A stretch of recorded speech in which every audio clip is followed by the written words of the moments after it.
Bonjour à tous et très heureuse de vous retrouver pour cette toute première édition de votre magazine de l'économie Business Africa. Je suis Armelga.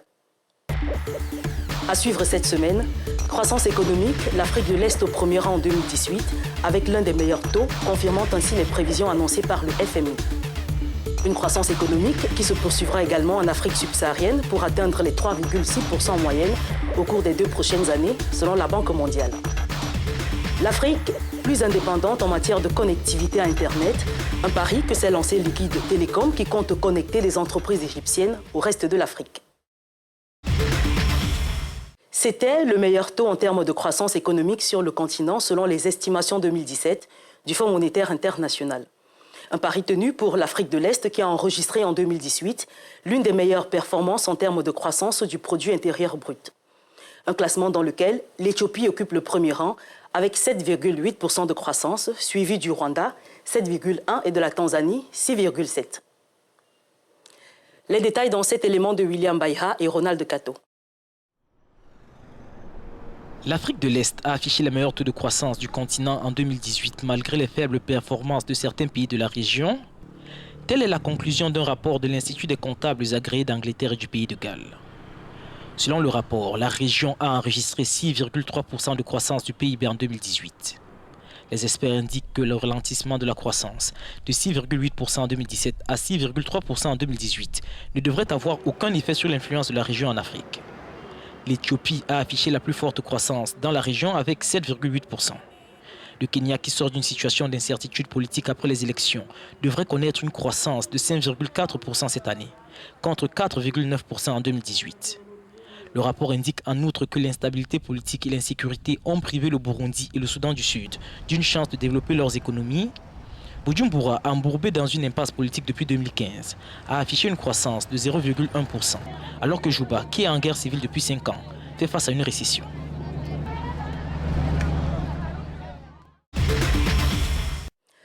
Une embellie économique malgré les variations inégales entre différents pays du continent. C'est ce qui ressort des conclusions de l'étude 2018 menée par la Banque mondiale. L'institution annonce une croissance économique de 3,6% au cours des 2 prochaines années. Une reprise lente pour les pays exportateurs de pétrole de la communauté monétaire et économique de l'Afrique centrale, toujours endettés, et plus solide par contre dans celle des pays pauvres en ressources naturelles. Les détails avec Nathalie Wakam et Ignatius Anor. Comme en 2018, de nombreuses élections auront lieu cette année sur le continent, des échéances susceptibles d'avoir un impact sur les économies de ces pays. Et dès le mois de février, le Nigeria sera déjà dans les starting blocks avec la présidentielle, bien que le FMI notait dans ses prévisions il y a quelques semaines que la croissance du géant africain devrait se situer à hauteur de 2,3% en 2019. Une conséquence de l'influence positive d'un redressement de la production. L'Afrique du Sud ne sera pas en reste, même si la reprise devrait dépendre de l'avancement des réformes structurelles entreprises. Et à ce propos, bien qu'elle soit sortie de récession, le président Cyril Ramaphosa joue gros dans la mesure où le pays se débat avec une croissance molle et un chômage record de 27%. Dès ce mois de janvier, on verra comment l'Angola entend faire revenir les fonds placés à l'étranger illégalement, notamment au Portugal, qui a bénéficié pendant longtemps des capitaux issus de la corruption. Malgré les efforts du gouvernement pour contrôler l'inflation ou faire revenir les investisseurs étrangers, les prévisions restent maussades et à Luanda, on attend toujours le redressement économique miraculeux promis par João Lourenço. La question de l'endettement des États africains pour financer leurs infrastructures a souvent fait l'actualité l'année dernière. Et en Tunisie, l'objectif affiché cette année est de veiller à ce que cette dette ne dépasse pas 70,9%.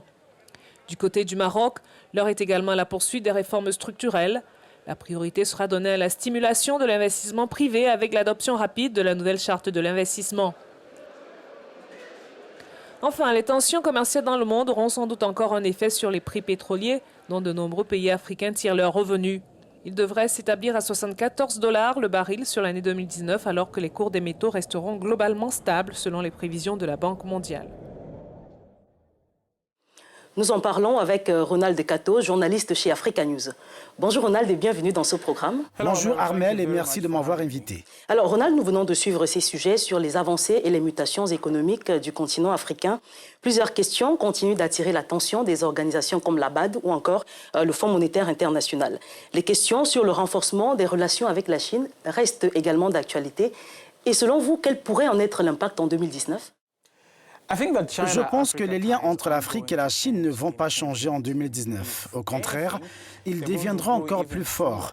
Lors du sommet du FOCAC à Pékin en septembre dernier, le président chinois Xi Jinping a promis 60 milliards de dollars en prêts, subventions et investissements. Vous allez donc continuer à avoir des routes, des ponts, des chemins de fer et des projets énergétiques à travers l'Afrique financés par la Chine. Pékin est toujours la première source de crédit bon marché pour de nombreux pays africains et cela ne va pas changer. Les États-Unis ont lancé leur stratégie pour l'Afrique en décembre et ont clairement indiqué qu'ils avaient l'intention de stopper l'action de la Chine. L'Afrique est donc prise au milieu d'une lutte géopolitique par deux grandes puissances et nous pouvons nous attendre à ce que l'attention se concentre sur le continent. Il y a encore tant de domaines vagues au sujet de la stratégie américaine en Afrique, mais je pense que les financements américains en direction de l'Afrique vont augmenter, en particulier dans des domaines de l'énergie. Je pense que la Chine ne reculera pas dans son engagement en faveur de l'Afrique, mais vous pouvez vous attendre à un peu plus de prudence. En ce qui concerne la dette, les projecteurs resteront braqués sur des pays comme la Zambie, l'Égypte, le Kenya et Djibouti. 2019 n'apportera pas d'allègement et nous nous tournerons probablement vers le FMI pour obtenir plus de prêts ou demander aux créanciers de restructurer leurs dettes. Et nous pouvons nous attendre à plus d'austérité, à des coupes dans les dépenses sociales, à l'élimination des subventions, à plus d'impôts et bien sûr à des troubles sociaux. Le FMI sera certainement très occupé en 2019. Selon vous, Ronald, quel secteur critique nécessite une attention urgente et particulière de la plupart des gouvernements, étant donné que les analystes ont prédit un progrès assez lent de la plupart des économies du continent africain d'ici l'année 2019 ? Absolument, les experts ont peint des perspectives quelque peu prometteuses pour 2019. La plupart des pays connaîtront une meilleure croissance qu'en 2018. Cela nous donne donc des raisons d'espérer que l'économie de l'Afrique et en fait l'économie mondiale connaîtront à nouveau une croissance à l'aube d'une nouvelle décennie. Pour les économies riches en ressources telles que le Congo, le Gabon, l'Angola, le tableau est encore sombre. La demande de pétrole devrait fléchir cette année et les prix devraient se maintenir à une moyenne de $60 le baril. Mais c'est aussi l'occasion de diversifier et de briser leur dépendance au pétrole. Ils doivent penser plus sérieusement à l'agriculture, à la fabrication et aux services. Les frictions commerciales entre les États-Unis et la Chine maintiennent également certains pays à l'écart. Bien que cela ne nuise pas directement à l'Afrique, cela pourrait avoir une incidence sur les investissements en provenance des États-Unis et de la Chine. L'industrie automobile sud-africaine est également préoccupée par les droits de douane sur les véhicules importés introduits par Washington. Mais il y a aussi des aspects positifs. Le traité sur la zone de libre-échange africaine a été signé l'année dernière à Kigali. Si le Nigeria et l'Afrique du Sud s'engagent dans cette voie, le commerce intra-africain s'en trouverait fortement stimulé.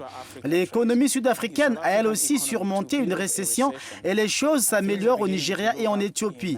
Alors, on attend de voir.